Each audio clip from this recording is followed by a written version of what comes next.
Morning, everybody. Welcome to the August 23rd, 2022 meeting of Henderson County Fiscal Court. We're glad you're with us, and for those watching online, we're also glad you are checking in with us.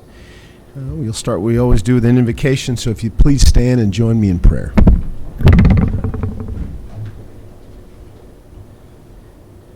Dear Heavenly Father, watch over us today as we make decisions for the good of our community.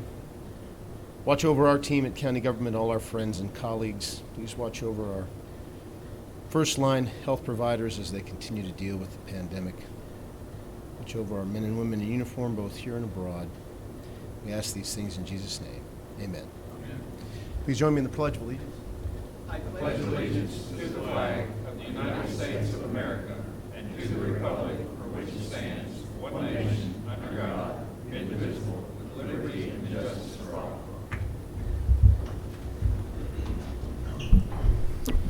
Mr. Clerk, would you please call the roll? Masher McCollum. Here. Masher Berry. Here. Masher Putman. Here. Masher Moran. Here. Masher Southern. Here. Thank you. You have before you in your packets the minutes of the August 9th, 2022 Fiscal Court meeting. After a period of review, I'll entertain a motion to approve those. Move to approve. Second. We have a motion and a second. Any other clarifications, corrections, additions? Hearing none, all those in favor say aye. Aye. Any opposed?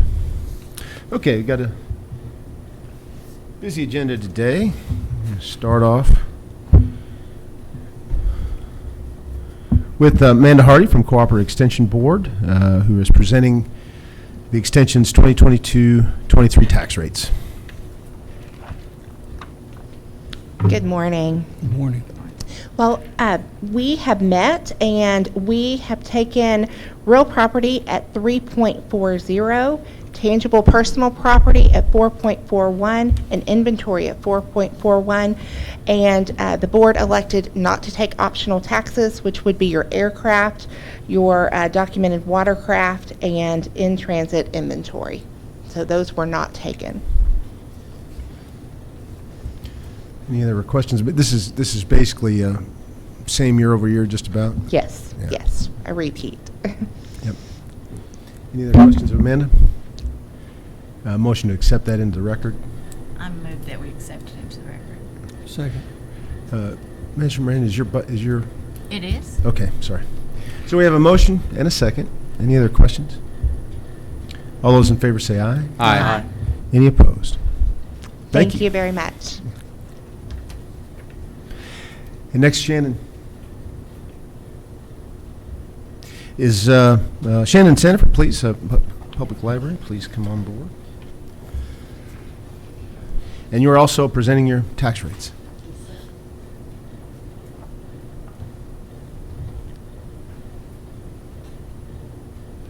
Thank you. Thank you.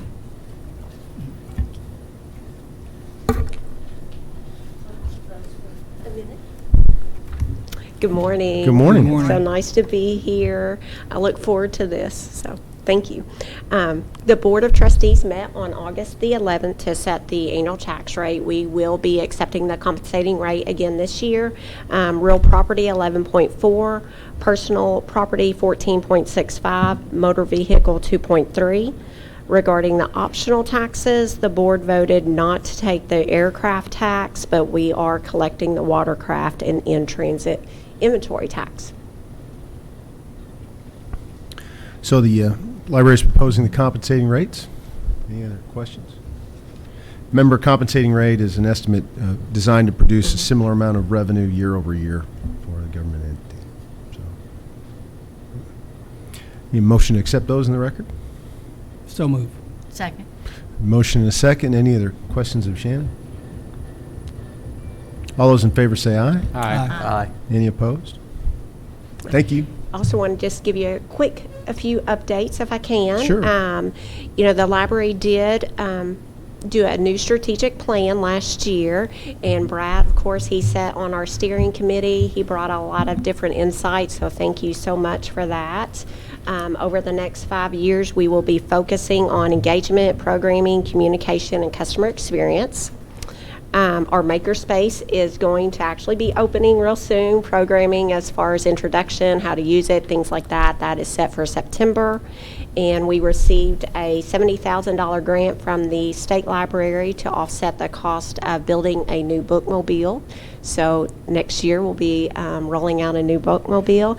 And then, of course, in front of you, I just wanted to bring your attention to, we sort of give some stats, a snapshot of last fiscal year.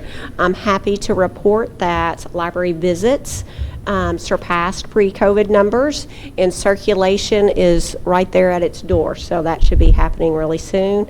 And then you also have an invitation to our official grand opening and ribbon cutting ceremony on October 22nd. So thank you so much. And the Any grand opening is questions? for? For our new building and renovation. COVID sort of, delayed that. So, we finally get to do it. Feel a little weird, but, that's okay. We're still going to celebrate our building. I'm happy to answer any questions y'all may have. No questions, but just thank you for letting the Lions Club use your facility. It really is nice. It's our pleasure. Our pleasure. Thanks for letting all the nonprofits Yes. use that space for free. It's Yes, a benefit. amazing how often. I mean, there are days that one group leaves and we're flipping it for the next group. It's But a we love big it. benefit. Yeah. Yep. Well, thank you. You're welcome. Thank you. You also have in your packet the Drainage Commission tax rates. These remained unchanged for many years now. We just need to accept them into the record. Get a motion. So moved. Second. We have a motion and a second. I can try to answer any questions if anybody has one, but I don't think any representatives of the Drainage Board is here. But, all those in favor say aye. Aye. Any opposed? Thank you. And we're going to have second reading of our tax rates, which for the 7th straight fiscal year remain unchanged. So, Mr. Clerk? The property assessment has now been certified by the Commonwealth of Kentucky Department of Revenue Office of Property Valuation and permissible ad valorem tax rates and revenue for fiscal year 2022-2023 established for Henderson County in accordance with KRS 68.245 through 68.249. Be it ordered by the Fiscal Court, County of Henderson, Commonwealth of Kentucky, that the following tax rates for the 2022-2023 are hereby set. The rate per $100 for real property is 12.8 cents. The expected revenue is $3,247,380. For personal property, 18.4 cents. Revenue of $576,609. Motor vehicles, 8.5 cents at $338,079. Public service company real estate, 11.8 cents at $51,912. Public service company personnel, 17.5 at $417,944. A watercraft tax, 8.5 at $13,256. Further be it ordered that a 3 cents per acre tax be levied on all privately owned timberland in Henderson County, which is required to be listed for taxation and credited into the Forest Fire Protection Account. Need a motion on second reading? So moved. Second. I have a motion and a second. Any other questions or discussion? Again, I'm proud to have created our budget that we think will serve the people of this community for the 7th straight year without raising any taxes, county taxes. So good work on behalf of the Fiscal Court and all of our department heads, elected officials who help us with county government. You've all pitched in to make this work every year, and we've grown in our fiscal strength and health and still improved our delivery of services to the community while we've been frugal stewards of the taxpayer monies that we get. So thank you, and look forward to further strengthening our financial position and helping us provide services in the coming year. So we have a motion and a second. All those in favor say aye. Aye. Any opposed? Thank you. We have some appointments to make. Both Scott Keach and Mike Thurman are ending terms on the Riverport Authority Board. they have indicated their willingness to serve again. I believe they've done a good job. Greg Pritchett has indicated they've done a good job for him. I sit in on authority board meetings, and it's a good group. So I would propose to the court that we reappoint Scott Keach and Mike Thurman. Make a motion to accept. We have a motion and a second. Any other questions? All those in favor say aye. Aye. Any opposed?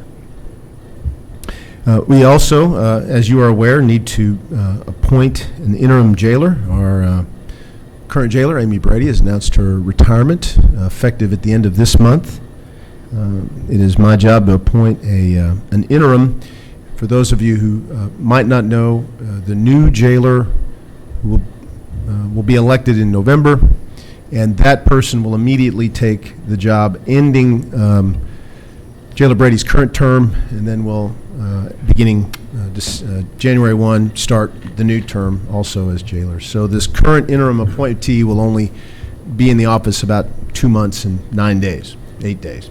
So in considering who to appoint, I thought about somebody who was very familiar with the jail and also would do a good job just kind of keeping the lights on and making sure everything was working smoothly for the 2 months that they act as jailer, and working with everybody involved to get us through that period of transition time. So I'm going to appoint current training officer Eddie Hvac, who has more than a decade plus worse experience at the jail and knows everybody, is familiar with fiscal court, has done a good job in his position as training officer, among other hats he's worn.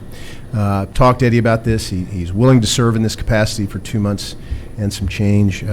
Jailer Brady is aware of this choice, and we will be swearing Eddie in at the end of the month, just before he starts on September 1st. So I'm going to appoint Eddie Hvac as jailer. It's my appointment. It doesn't take fiscal court approval, but I would hope you'd all support that. I'm sure many of you know Mr. Hvac and have worked with him, and I think he'll do a good job in this position. Does his wife work at the jail?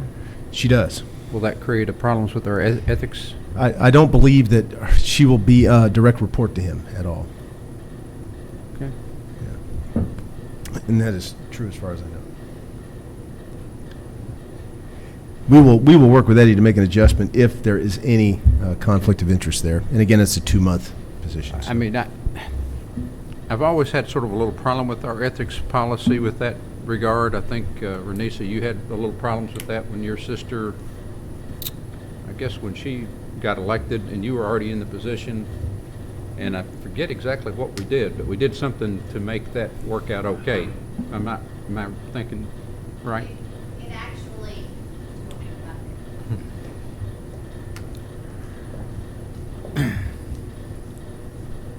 Actually, it was under review, and it came out that because I was already an employee, I was grandfathered in before the ethics Okay. Policy was in effect. So, We'll make sure it's not a problem. Okay. I just don't want any problems. Moving on, I'm going to call up EMA Director Kenny Garrett, who has a request of us. And I hope did you pass out one of these for everybody? Yeah. So good morning. You all should have a copy of that packet I passed out earlier. And I promise I'll make this quick and painless. So as you know, or some of you may know, the Kentucky Emergency Management every year has funding left over from the previous year, and they do a supplemental grant and allow counties to apply for funds for various things. So in June, we applied for funding to purchase an additional Ford F-250 pickup truck for EMA usage, and we were approved for that. So you're seeing the number you're seeing there on your total grant received. That $35,865 was the total at the time that we were approved for to buy the vehicle, which at that time it cost that. But then in August, their new price list came out, and it was $10,000 higher. So to try to combat that, we looked at some other options that would still fall under the state contract, and we found a Dodge Charger for what you see there on your list there for $34,852, which is under the total cost of the grant, which is great. So when it's a 50-50 grant, the state pays 17, the county pays 17 roughly, and we had gone back to the Hopkins County loan of the command post that we have during the tornado the tornado response. And that was like 16,000 something. So really, that just leaves a balance of 1397, which can come out of my existing budget to purchase this brand new vehicle, which will be used for EMA purposes and things along those lines. So, Do you need any approval to do that? excuse me. Do you need approval from us to do that? That's what I just wanted to make sure that the 16,534, which was actually deposited into the general account back in July, could be whatever has to happen. That would end up being the county's 50% match, or a little less than 50%, and I would make up the difference with the 1397 out of my budget. So that's do what this need- is about. I'm sorry to interrupt. Go ahead. I'm sorry. Kenny does need approval for us to move this $16,534 to his, we would put it into your supplies line item. You'd take out $1,937 and purchase the vehicle. I'd make a motion to allow that. Okay. Yeah, I second. Second. Is this being purchased on the state contract? Yes, Okay. this is on the contract. That was really the biggest problem is if we would have gone through the bidding process, we're still a year out from getting a vehicle. Right. And the state contract rules said that it had to have, not the state contract rules, but the supplemental grant rules said we had to take delivery and pay for it by September 30th. So this was the way we could do it. The vehicle is almost 30 miles to the gallon versus 10, and it's just going to be all around better for us. Okay. So we have a motion and a second. Any other questions? All those in favor say aye. Aye. Any opposed? Thank you.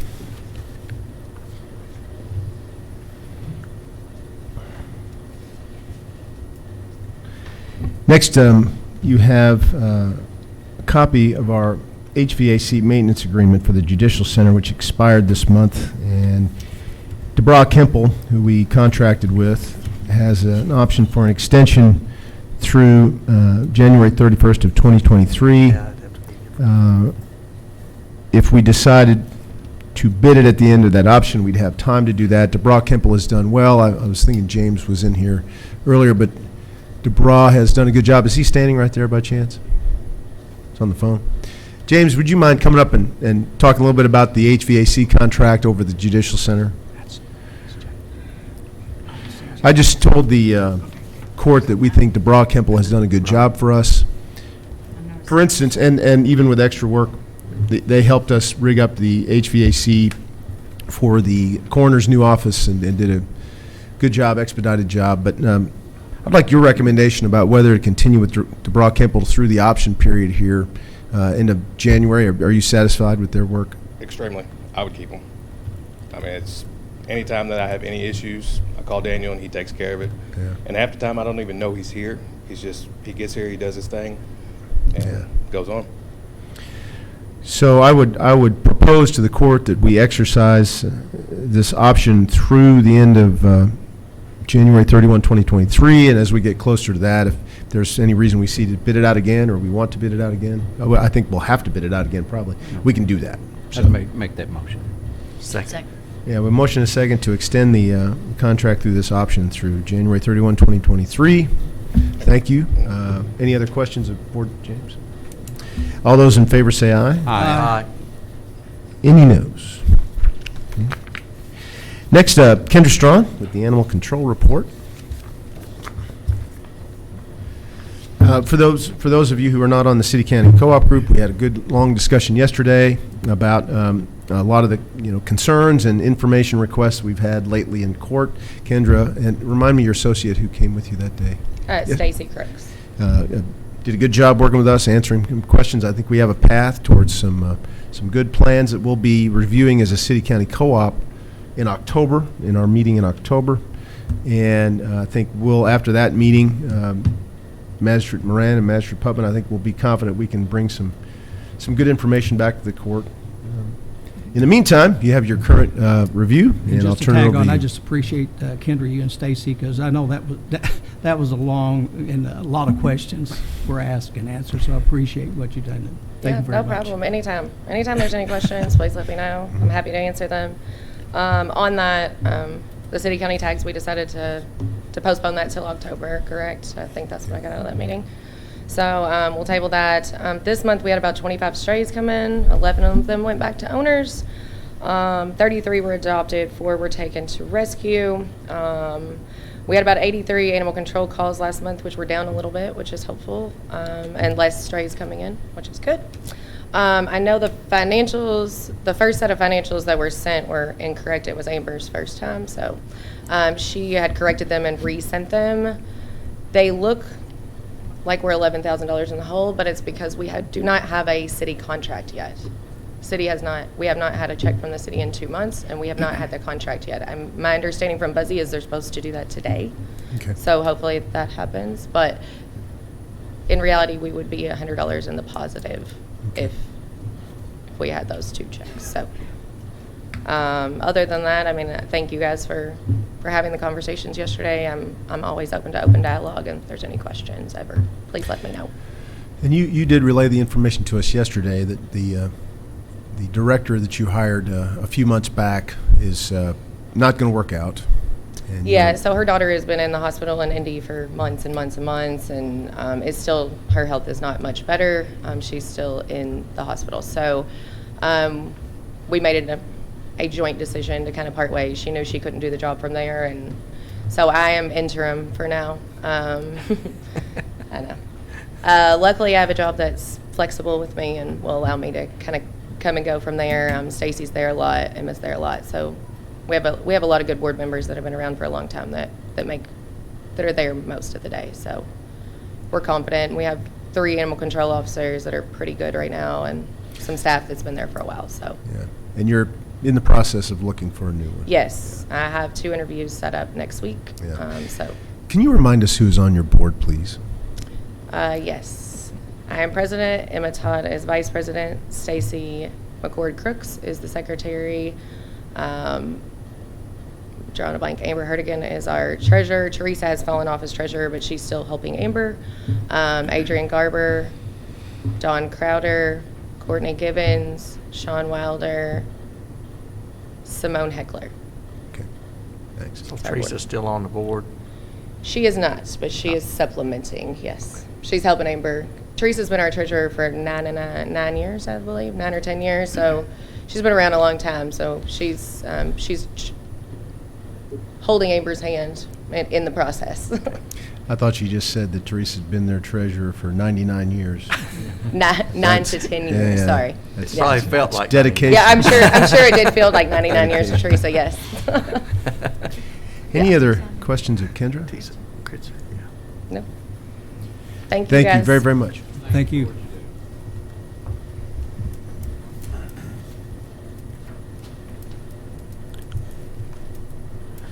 I'm going to call up Sheriff David Crafton. You have his reports in your packet, and David has a little additional information you want to provide us about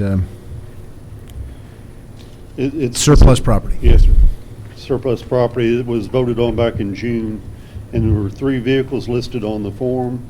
One of them was put on there by mistake, and it's been corrected. I talked to Kurt about that, and it's been corrected, but it's the, let's see.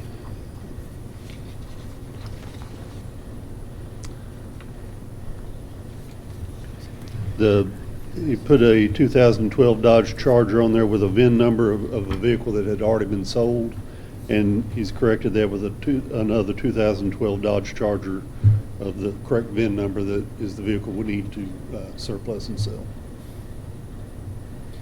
So the second Charger is the one that's going surplus. The first Charger is staying with you.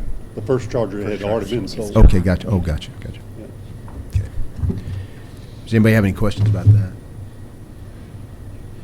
And you have in your packet his monthly reports. Any questions on those for David? Get a motion to approve Move the to reports. approve. Second. We have a motion and a second. Any other questions? All those in favor say aye. Aye. Any opposed? Thank you. Thank you.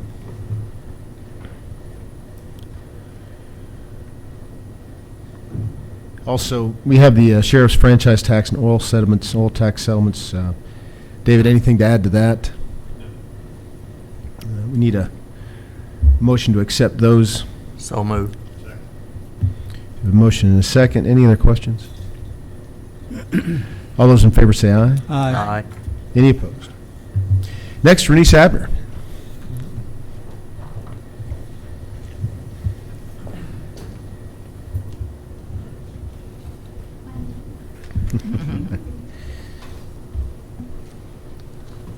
Good morning. Good morning. Today I have the July report for 2022, and excess fees for the month, $123,872.90, with a total amount remitted of $178,836.96. Those totals compared to July of last year, excess fees are up about $10,500, and the total remitted is up by $6,800. So we're doing okay as compared to last year. Thank you. I make a motion to approve, accept. We have a motion and a second. Any other questions? All those in favor say aye. Aye. Any opposed? And can I just encourage everyone, if you have moved, to make sure and change your address on your voter registration. Just kind of pass that along. I'm going to do some Facebook things just to encourage everybody to update their voter registration information, because I'm sending out the postcard that is going to inform all the voters of the different places and options for voting. So I want to make sure that those aren't wasted, that they don't come back to me as not deliverable. So I want to make sure everybody's address is up to date.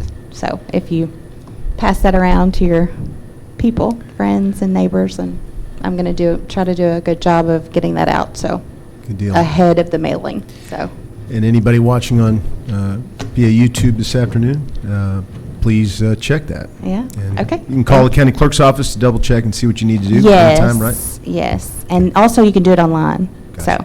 yeah. All right, Thank thank you. you. Thanks, Renee. Mr. Gold, your report. Judge, I've got several checks today. Dental and life insurance, $13.89, and $364.51. Health insurance, $6,530. Aflac, $204.42. Jail fees collected, $96.75. Interest, $111.58, and $22.31. Bringing today's total to $7,343.46, and the fiscal year total to date, $21,453.23. Make a motion to accept. Second. We have a motion and a second. Any other questions of Steve? All those in favor say aye. Aye. Any opposed? Thank you, Steve. Treasurer Ryder.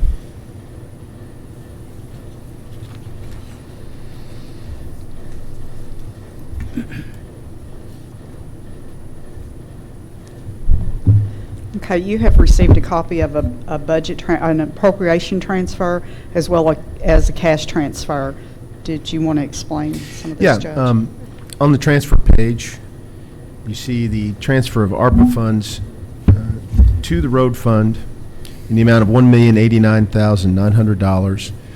This is the amount needed combining the current budget, the money we added from rural and municipal aid, $273,000 odd dollars, and then the remainder was what it took to get us up to the funding level we reached last year.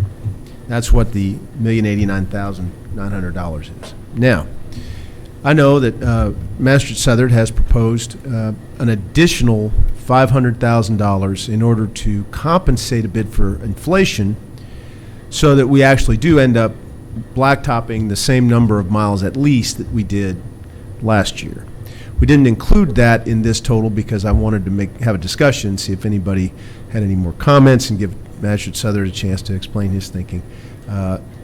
If at the end of that you all are amenable to adding the $500,000 in, we can instruct Treasurer Ryder to add that amount to this amount being transferred and go ahead and do it.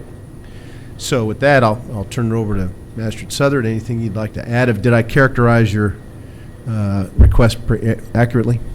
Well, yes, we, two years ago, may have been three, Mr. Hvac had a meeting with us, and he showed us our report card for our roads. I think the state come in and wrote the roads and give a report card. We were declining badly. He gave us a figure of what it would cost us just to just to maintain where we were at. So we as a court made an effort to put more money toward blacktop to get us moving in the right direction. And I think we have. I think we've done a very good job. But with the inflation rates this year, we were actually going to make a step back instead of going back to where we moving forward. So that's why I proposed to add another 500,000 to, we're still not getting the same amount of miles we had last year, but we're at least making progress, you know, improving our score. I think our road scores are important as far as economic growth. I mean, if people don't want to come into a crumbling infrastructure, just don't. So that's for the where I'm public. at. Nick, could you explain what the costs have gone up?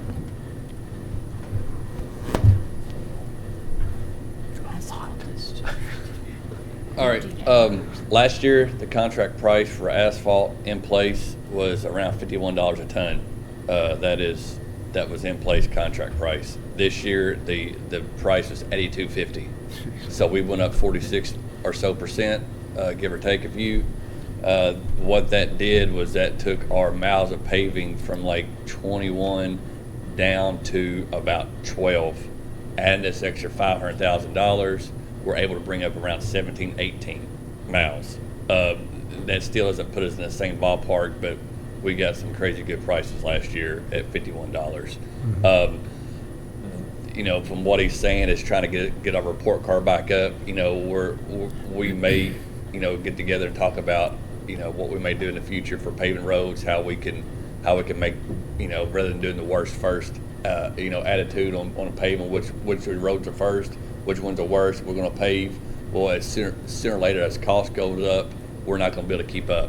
You know, a lot of cities, a lot of states, you know, conferences I've been to, they've kind of went through a different approach and try to maintain what they have, and then drop off the worst first attitude to get to, you know, it's kind of like painting your house.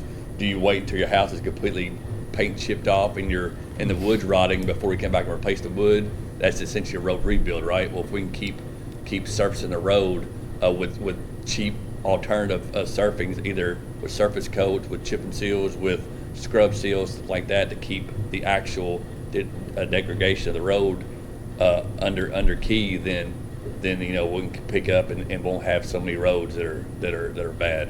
That's kind of what I'm working on, you know, and get with you all, you know, later this year, maybe start working on the next year or two, you know, new thought processes on paving roads and keeping up with our road inventory. So.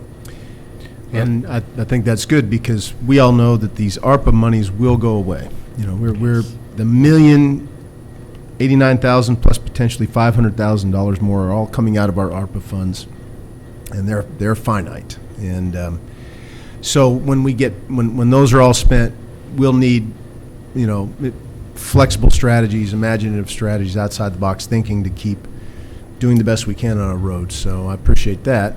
And I think what I've heard Mr. Stalling say is that even with $500,000, we're not quite potentially getting back to where we were. But if we don't add the $500,000, we will fall behind in some of the progress we made last year. Absolutely. So, yeah. Nick, we were at 77%. I think what Magistrate Southern was referencing was that meeting we had dropped to 70%. Do you have any idea where we're at as far as that grade? Have we made a dent in it, trying to get back? Not really. It's because it's only driven every 4 years, so we haven't jumped into it. But just dirty numbers. You know, we've got nearly 400 miles of roadway. Okay, 125 of those are gravel. So now we're looking somewhere around 275 or so that we have to have asphalt. Okay, a typical asphalt life cycle, 15 to 20 years is good. Okay, we're paving 17 years a year like we're doing this year. Mm-hmm. We're not touching that. Okay, so that's how we're trying to transition on picking up you know, either a new strategy on paving roads, keeping roads that we have maintained, just so we get back on that paving cycle, and there may be new ways to to look at it just by with surface coats, like doing coatings for a third of the price, because typically your roads deteriorate from the top down.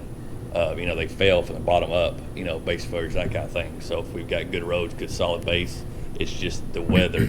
It's just beating on these roads. They don't take a lot of traffic. They don't take a lot of weight of traffic like US 41 interstates do. It's just the thermal, the cold winters and the hot summers that just beat on these roads. And the UV rays that just strip the top off, and that's typically what causes your cracks. Cracks leads to freeze and thaw issues in the winter, and then now you have potholes, wet subgrades, and you have a failure. So we can keep those, surfaced. We can do them for cheaper, and then keep what we have in better conditions. And then the roads that we have that are worst, we may look at a different type of rehabilitation project. Thank you. I agree with Tim, and our roads really went down when we had the financial crisis 6-7 years ago.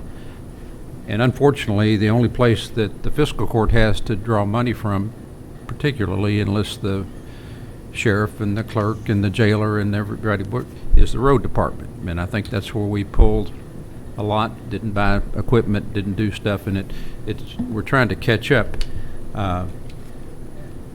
When I was county attorney, we were putting 3 miles of blacktop down a year on the same blacktop roads, and it was miserable. And if we want economic development, Henderson, Tim's exactly right. You've got to show whoever's coming in here that we're going to take care of the infrastructure so that they'll be willing to come and invest in our community too. So I don't know what the solution is, but this is one of the reasons I've been so hard on our finances and trying to make sure we don't go crazy. And some people are, well, you got all this money. No, we don't. We're at the break-even point now on our budget. If you looked at it, if you were here, and if we spend all our money, which normally we don't, but we would spend every dime we make. Right now, we're in August, we're still $2 million in the hole from the money that we've collected so far this year. You've got to have money to operate. And we've got to make sure that this doesn't happen again. That's just one of the main things that I've been wanting is I've seen it where we were broke. That's when we went into the fee pooling and stuff because the county couldn't pay their employees. They didn't have the money on a monthly basis. So but I think Tim's right. We've got to invest in our infrastructure. Yeah, and just from the conference I went through, the National Association of County Engineers up in Buffalo, New York, that's all counties throughout the nation. And also, the ones we've been through locally for Kentucky, just the Kentucky counties. I mean, just the amount of roads we have, mileage of 400 miles is substantial amount for a county to maintain, on their budgets. Some were astounded that we had that many gravel roads. Nevertheless, 400 miles total with the budgets that we have to work with on paving and rocking and just with our rock budget, trying to match up with those with the gravel roads, and then our asphalt same way. It's a big infrastructure, and it doesn't matter how many people you have to maintain. You can only maintain asphalt one way, and that's by coating it.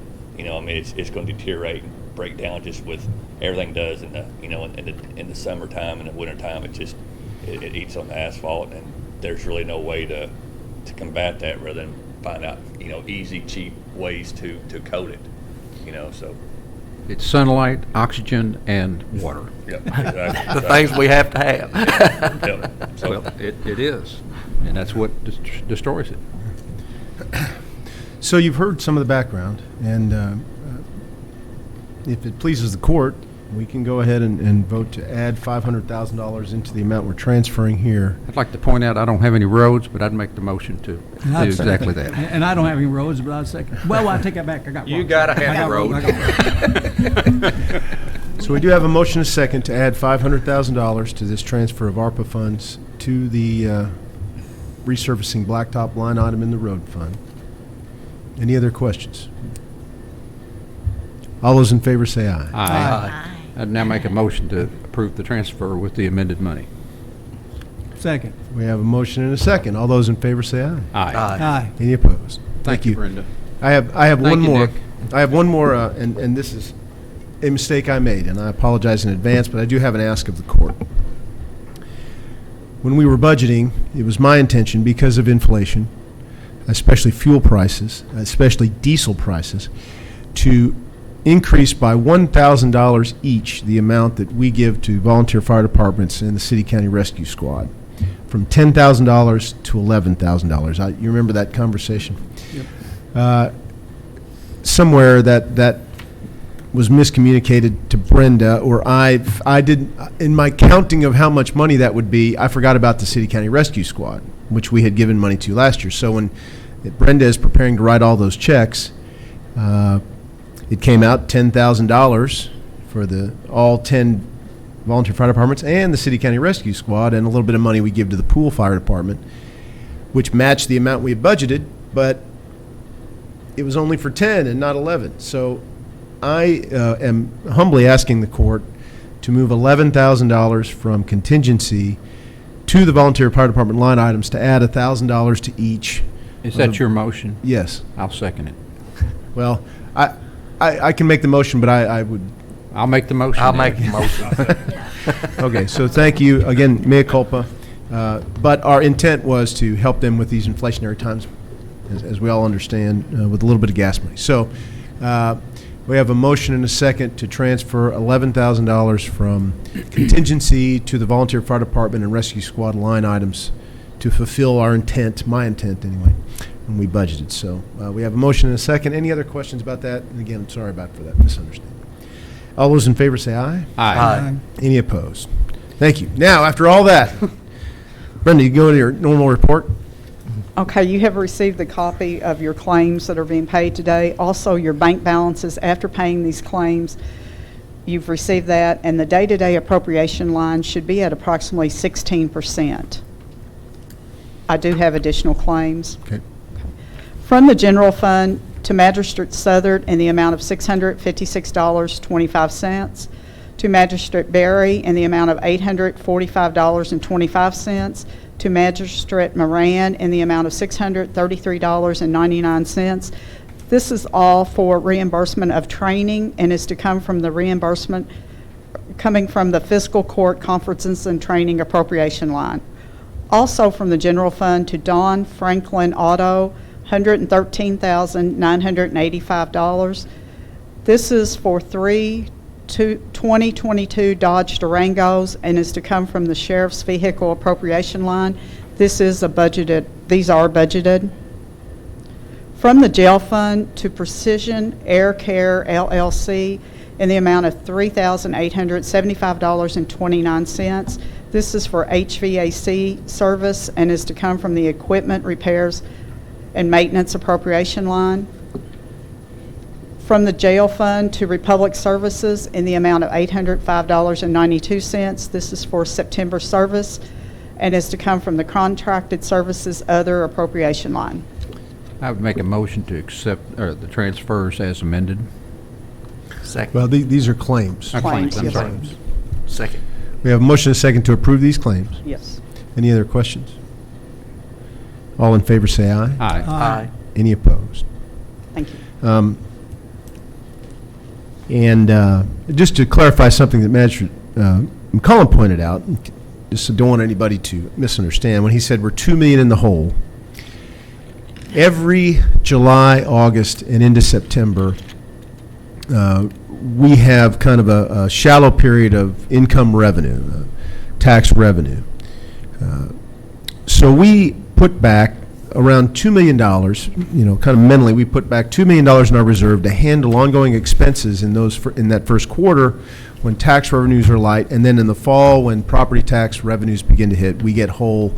And from then on, we pretty much operate on the revenue we take in and even do better than that, as is witnessed by our ability to add to the reserve fund over the years.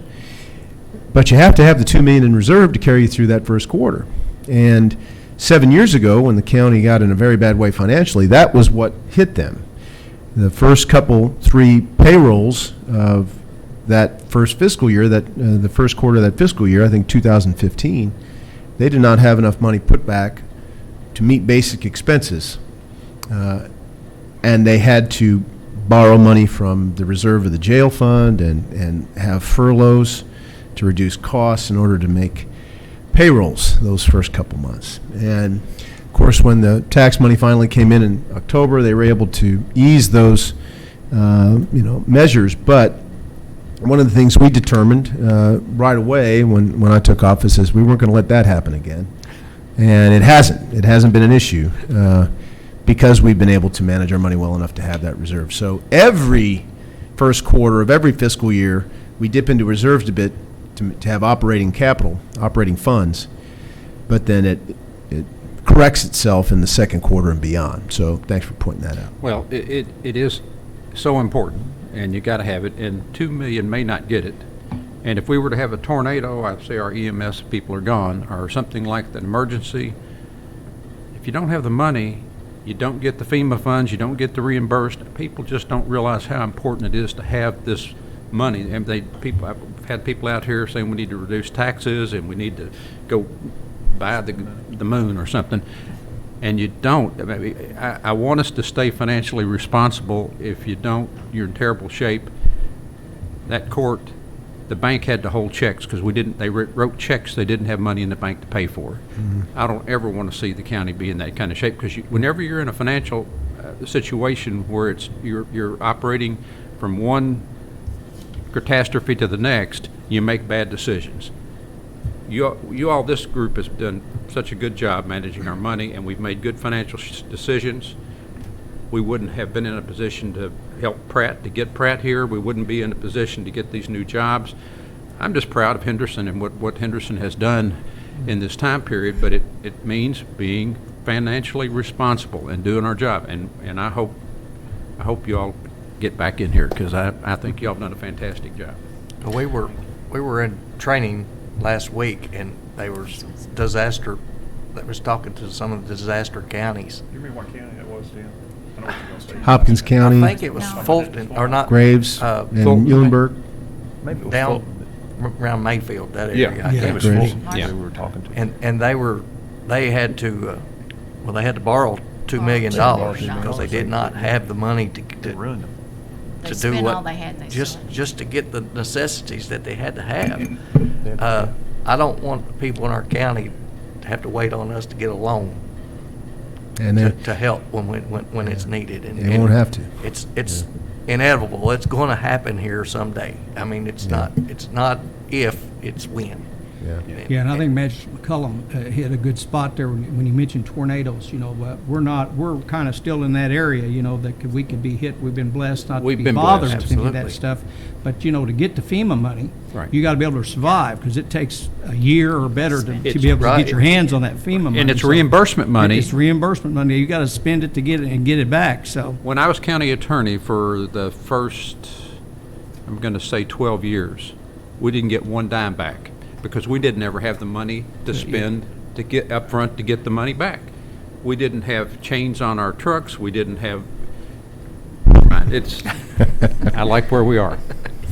Me too. Here. Yeah.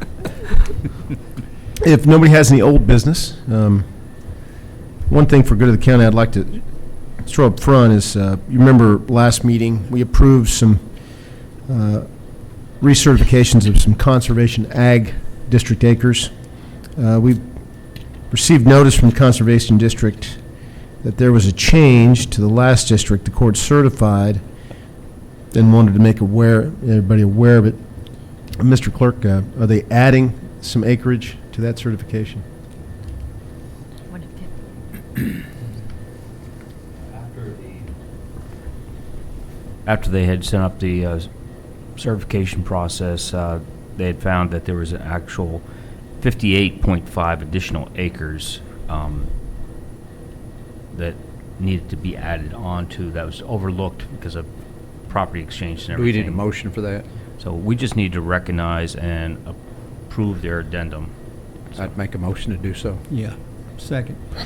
Motion and a second. Any other questions on that? I would like to, and I know I'm volunteering myself for something here, but I would like to look at these districts and maybe clean it up a little. We've got,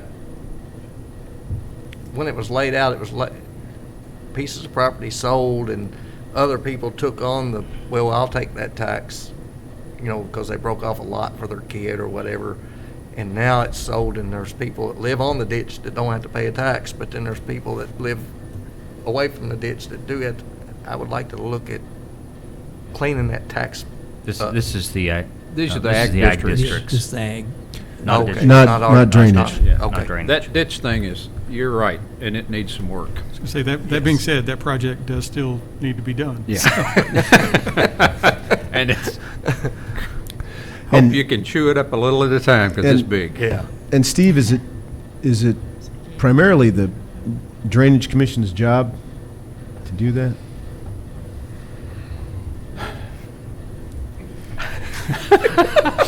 Well, yes, but the county could play a role in that, absolutely. Well, we have a motion and a second on in this Conservation District adjustment. So all in favor, say aye. Aye. Any opposed? Okay.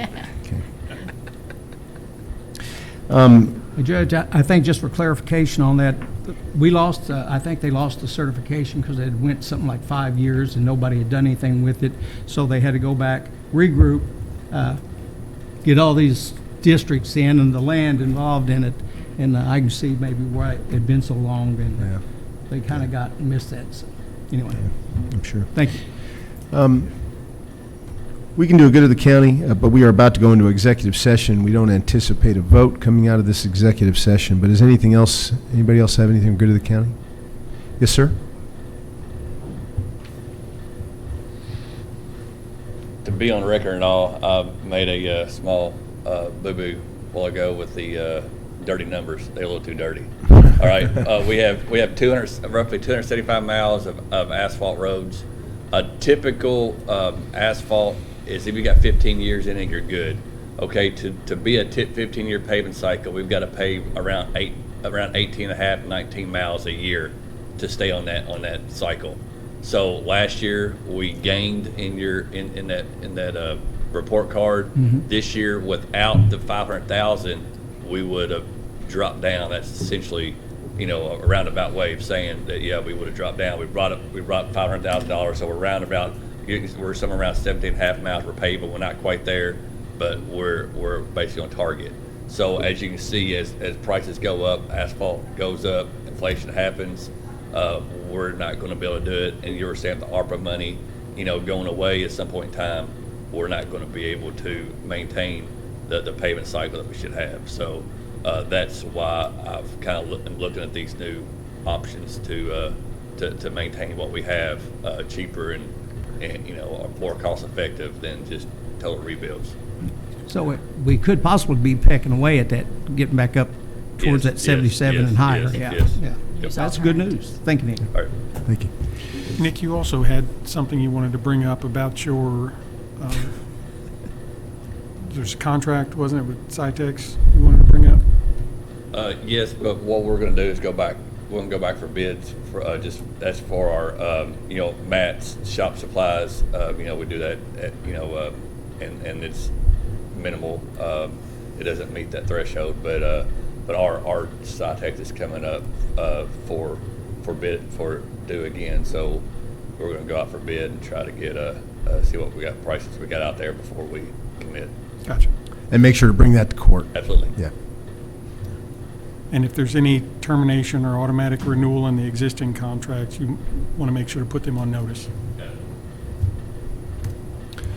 Okay. Anything else for good of the county from members of our audience? Magistrate Southern, anything good of the county? All's good in District 3. Been riding my roads and need more blacktop. Master Moran? Also good in the second district too. A neighbor showed me a picture of an ear of corn he pulled out and it had one kernel on it. Oh. It was kind of scary, but yeah, thanks. We'll have a positive attitude about all that. So yes, things are good in the second. Master Putman? Thank you, Judge. Just, I think you already hit on it. The City County Co-op met yesterday for a pretty long meeting.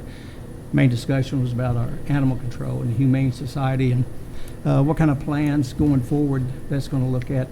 We just want to make sure that we're providing the service that we're obligated to do under law, you know, and so we just want to make sure that we're all on the same page, and I think they're going to go and put some figures together in a plan that that meets our expectations. And we did talk about, Master Barry, that debris, roadside debris down Wathen Lane and various places. No action at this point. We talked a lot, but I don't really have anything I could report that's positive in any way. Judge, do you? Well, the one thing they did agree on is that the barrier that is created to keep people from avoiding the scales is going to be put back up. We were told that one of the reasons it's left down is for ease of use of the Davis County contractor that moves in and out of there emptying the transfer station. It's supposed to be left up to keep people from cutting over there, and they're going to get back in that habit. So more people will be going over the scales. We'll be able to keep better track of where they're from, so that folks who should be paying are paying, and especially out of state, out of county visitors. And it might allow a little bit more eyeballs on who's got messy loads coming in, and you know. Well, that will definitely help Nancy Watkins. She has to do reports to the state on everything, and if you don't have good numbers, you know, you can put it in a computer, but if the numbers aren't good to start with, you're not going to get good numbers out of the computer. Right. And I don't think we've been getting good numbers. Yeah. And I think they did mention there was maybe one case in a week that wasn't targeted. There was an issue. Suspect load. Yeah. Well, you've got a county attorney that'll do his job, I can tell you that, but somebody has to bring the case to him. He can't do it himself. He can't charge the people and prosecute too. But to get back to Magistrate Barry, we, as you can see, we talked about it, but I don't know if any plan going forward other than putting that rope back up. The cameras. Well, I mean, at least it's a start, and I feel like we need to do something. And I'm not just talking about Wathen Lane. I pick up my yard every time I mow. You have to. And I've picked up a load a couple of times. I mowed. I sent pictures to Buzzy, and I may have showed it to the judge, I think. But I appreciate y'all talking about it, and let's don't forget about it. If there's maybe one of these days, it'll do better. And a big part of it is it's not Wathen Lane, but it's 41 North is one I always allude to. Absolutely. Go up there now, you can't see it because it's grown up. And I got out and picked up trash with Nancy and her crew on Wathen Lane one day, and I didn't realize what you see is a tenth of it. When you get out there on foot, it's unbelievable what you pick up. And if this winter, if you look at 41 North, you'll see when the weeds dry up, it's there. Yeah. Well, I appreciate y'all's work on talking about it. I've mentioned it before. I went to Russell County for a meeting, and I just was astounded there was no trash. And H.K. Cooper was the county attorney. I said, how do you do this? It's a $500 fine or you go to court. If it's a paper cup, if it's whatever it is, you go to trial, or else you pay the fine. And he said, word gets out, we don't have any trash. People won't throw trash in our county. And so it works but you got to have enforcement to do it. Judge, and other than that, I think all is good in the fourth. Thank you. And I'll turn it right over to Master McCullough. I'm good. Master Barry. And I'm back on the trash. I just have one thing. I think I had mentioned maybe the sheriff's office, if we, at some point, if we thought it's feasible or worthwhile to maybe pay a little overtime, take a little money or something. I don't know. I'm just bringing that up, and I think the sheriff would work with us. And if we have something specific for that, maybe the word would get out to these people and that are doing not just Evansville, but everybody that, hey, they're checking, they're watching us. We haul trash over there. We better cover it up, or we better have it tied down and not just go over there with it blowing out on the road. That's another option, maybe, if we, we'll talk about that. But I think the sheriff is willing to work with us best he can. They can't, they're limited as well. But I would certainly support that. I think we talked about some cameras too, which we did. But I think the cameras are going to be in a more, David, you might want to speak on that, or Sheriff, if you would. We did talk about it, but we didn't know the location of them or anything yesterday. One camera's in. We have to get the company to come do the training with us on it. We're waiting on the other one to come in, so it's just a matter of getting that set up. And the cameras will allow us to enforce more effectively because we'll have an idea that somebody's in the area and we can go check on them. But just sitting there watching for cars, I've spent a whole day one time just to see how long it would take. And I know they're coming across the bridge, and I know that there's a problem, but it's a lot more spread out in time than we think it is. It's after hours a lot of times too. Yes. And that's they'll come over here and it's 3:30 and we're closed. And they go down Green River Road number 2 with stuff, and they come back with nothing. And yeah. And with the number of people we have and the number of calls we have, it's just hard to keep somebody out there during that time. The cameras will really help. Where's your first camera going to be located? Don't Do tell we want them. to say that? No. No. I didn't want to say this. As the question was coming out of my mouth, I thought, no, that's not right. So. We did say, Sheriff, that they're not those ones you buy at Rural King and you put batteries in. These are No, these are a little bit intricate pricey, piece of but- equipment. Yes. But some of those cameras connect to the internet, and they can notify you when somebody's in the area. So those might want to have some of those as well. Just thought. Thank you. They text you. So we are working on it. Thank you. Take some Thank time. Thank you. Thank you. Anything else, Magistrate Barry? No, I'm good. Thanks, Judge. Mr. Gold? At the risk of sounding like my predecessor, when I started as county attorney, the city-county relations were in a pretty bad state. And it was kind of like in West Side Story, the Sharks and the Jets. They just didn't mix well together at all. And over the last few years, we've had the city-county cooperative group, and that's really been a positive thing. And things like this dumping issue and some of these other things, animal control, it's been a great way to deal with a lot of those things that affect both the city and the county. And I'm glad that we have that, and I look forward to it being used even more often for more things, because there are so many issues like that cut across both the city and the county. So I think that's been a real positive development in the last few years. And for example, we talked yesterday about, whether there was a need for an ordinance with regard to dumping, and there's a state law that both HPD and the Sheriff's Department and KSP can cite people for. And one thing I want to build some awareness on to anybody watching: first of all, those cameras could be anywhere, so assume they're everywhere, right? But second of all, as far as tarping loads, if your load is even susceptible to escaping, under state law, it is supposed to be tarped, and you can be cited whether it's actually escaping or not. It's kind of strange, but it's the susceptibility to escaping, and that's KRS 189-150. And yes, they have to be traveling. They don't have to be followed for more than a mile, but you have to know that they're traveling for more than a mile. So it's a little bit interesting to enforce. If somebody is on a farm and they go on the road for a couple hundred feet just to the next, area, then that doesn't necessarily count. But when you're getting up to those highway speeds and things can fly out, that's really when those things that people think are in there pretty well, you start getting up 55 miles an hour or so, and things just start flying out the back. So just want to build some awareness to anybody out there and anybody watching on Facebook that if you have any sort of load that there's even a chance that something could fly out, that you technically can be cited for that. Steve, if I could comment on your thing, you're exactly right. The relationships were terrible between the city and county. I've never seen them better. And we wouldn't have Pratt if it hadn't been for Buzzy and Mr. Williams and the people that work together to make those things happen. You need to keep that relationship with the city. On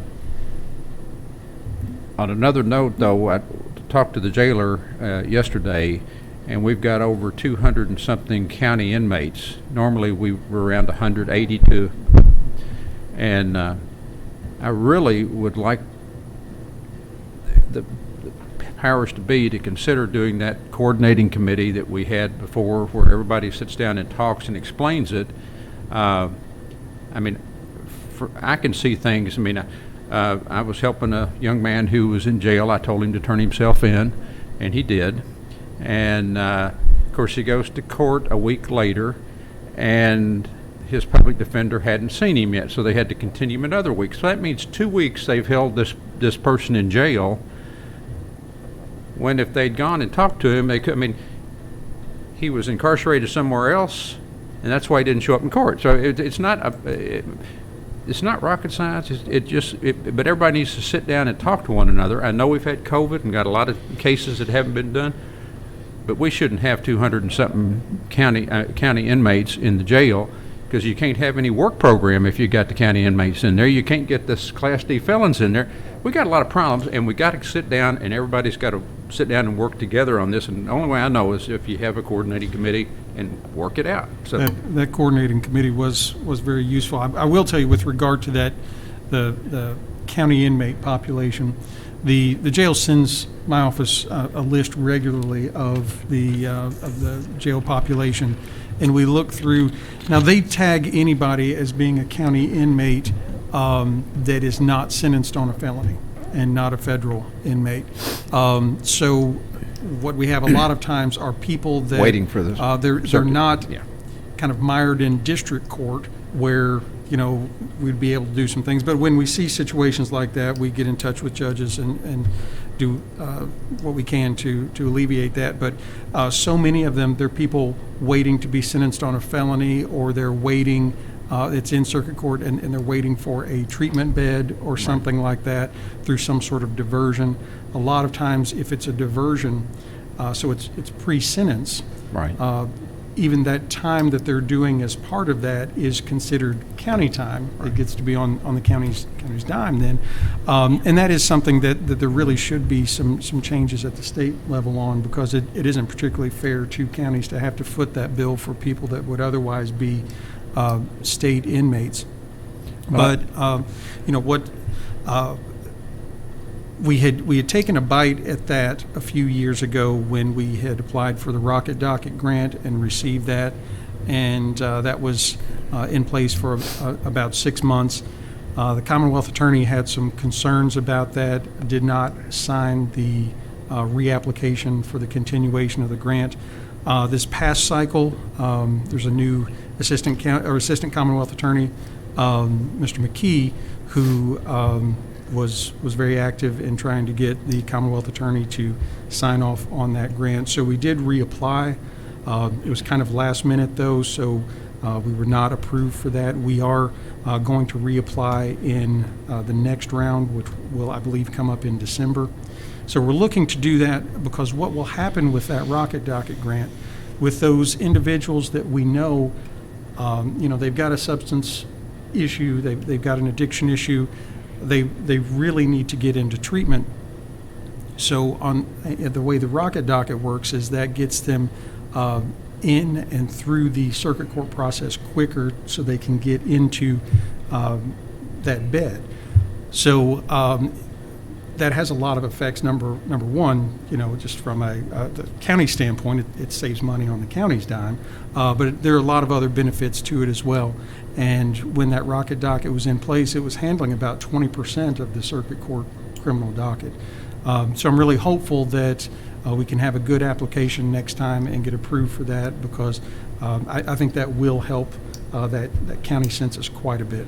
Well, you know, at one time we had an assistant Commonwealth Attorney that would come to preliminary hearings, and we would sort out those cases, you know, and then that stopped. Absolutely. It was an informal Rocket Docket. Yeah, it was. And we also had the problem, though, and I don't know if it's changed because I haven't been there, but, you know, for the first hour, the public defenders went and talked to their inmates in the jail, where they should have seen their clients at the jail and been able to make the deals and move on, because you've got a couple of county attorneys, about 3 bailiffs, 2 clerks, and the judge sitting there waiting for something to do. And maybe I'm off the subject. We ought to get together and work and solve these problems. So after that Judicial 101 seminar, Mr. Gold, anything else? All is good, Judge. I want to congratulate the Hargis family on a terrific bluegrass in the park. It went very well, probably some of their bigger crowds that they've experienced, and it was well run, and they work hard to pull that off. And I know Magistrate Barry served on the organizing committee, and it was really good. And he had a lot of out-of-town folks coming in to spend money here and enjoy the bluegrass music. So congratulations to the Hargises and all their friends and colleagues who make that happen. Had the pleasure yesterday of getting a tour of the Pratt construction site from one of their chief engineers and their vice president, North American vice president, who was in town yesterday. And as you notice, if you drive by there, the progress is happening fast. After weeks and weeks of dirt work, now it's popping up and going pretty quickly. And the mill, the building that you see from the highway is the mill portion of the project. But there's an even bigger building, or close to a bigger building, that's going to be built behind it. So the full extent and size of this project is you can kind of tell about it now, and it'll be quite something. And afterwards, the CFO, the North American CFO of Pratt, was also in. Very nice man. We took him downtown to dinner. They had a great time, and Missy and Whitney are here, and they were absolutely effusive in their praise of our community. The cooperation, the partnership, what their people who have moved here have experienced. They become residents of Henderson. Apparently they have a trivia team that goes to Rock House and is so dominant they've had to change the rules to keep them from winning every time. But it just shows how they are integrating themselves in our community, and I think there's another whole year plus of building that's going to be happening, but in the end, I think it's going to be one of those transformational projects that boosts us into another level of prosperity and economy and influx of people, hopefully. And it was just fun to talk about the project last night, and I appreciate them being here. Also, we want to congratulate Amy Brady on a long and distinguished career at the jail in various positions. She has obviously, as we mentioned, formally retired as of this month. We wish her the best. Her husband retired a couple years ago, so I hope they will enjoy each other's company now that they will be able to do whatever they want to do after 2 long careers. So best of luck to our jailer. With that, I'm going to make a motion to go into executive session per KRS 61.8101G, discussions between a public agency and a representative of a business entity and discussions concerning a specific proposal. Can I get a second? Second. We have a motion and a second. All those in favor say aye. Will we come back out? We will come back, but we will not have a formal vote on anything. Okay. Aye. Okay, we will go into executive session. I invite Kim and Whitney and Missy back into our conference room.